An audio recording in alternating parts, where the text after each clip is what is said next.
Hello friend, I want to tell you about the Volkswagen Golf car. When choosing their first car, most new drivers look for something relatively reliable that can be inexpensively and easily repaired. In such a situation, the second-generation Volkswagen Golf is the ideal solution.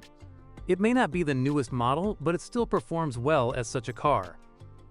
Interestingly, the range also includes versions for much more discerning thrill seekers, which can easily be called true one-offs. The second-generation Volkswagen Golf's extensive engine lineup is the envy of many cars from that era.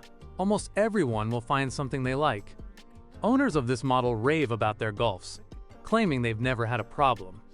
Unfortunately, this is just wishful thinking. While the German compact car boasts of excellent durability, as this design is now around 30 years old, minor and major faults are becoming increasingly common, and it's hardly surprising.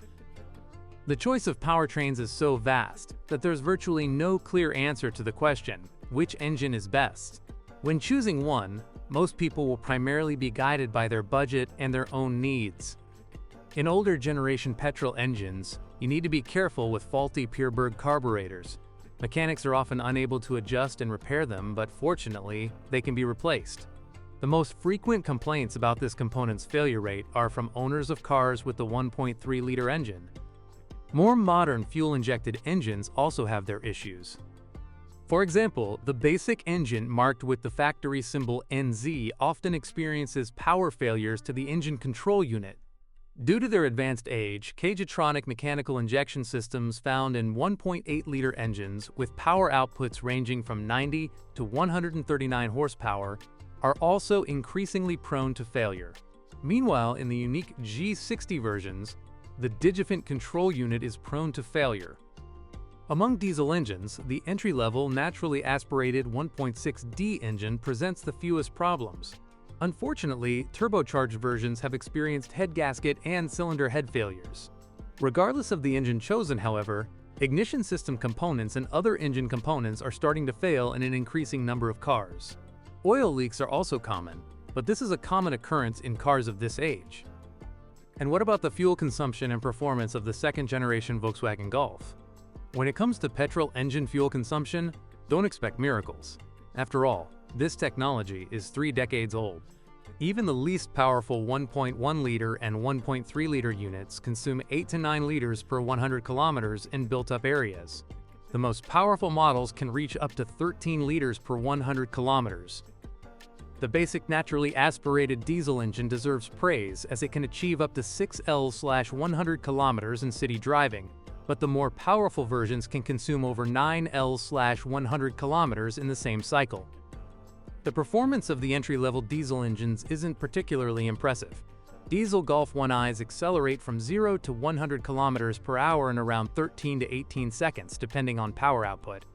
Gasoline engines do it only slightly faster, taking 16 to 11 seconds, except for the more powerful versions.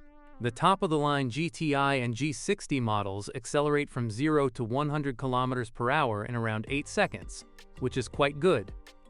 The Volkswagen Golf II, depending on the version, is available with front-wheel drive or a 4x4 drive with a viscous clutch. You can change gears yourself using a 4 or 5-speed manual gearbox, or a 3-speed automatic will do it for you.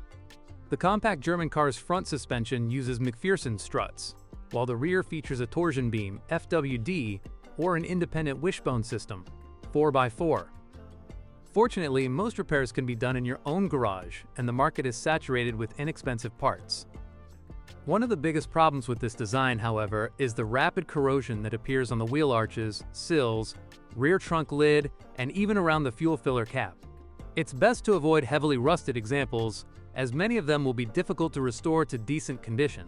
Golf II owners complain about inadequately secured electrical systems and leaks in the cooling system. In winter, the engine ventilation system can cause problems, as it can freeze. This led to rumors in the early 1990s that Golfs were not very good at handling frost. Another weak point of this German design is the steering rack, which in most cases requires immediate intervention by a mechanic. In more worn-out cars, the gearbox bearings are susceptible to damage. The suspension components most susceptible to damage include wheel bearings, various bushings, and the upper bearings of the McPherson struts. You should also be prepared to replace shock absorbers and springs, as they have their limits. Among the minor faults, it is worth mentioning such issues as non-functioning door handles and locks, a striking rear wiper, wobbly seats, and poor exhaust system mountings. Thanks for listening. Don't forget to subscribe and rate my video. If you know of any issues with this car that I haven't mentioned, be sure to share them in the comments.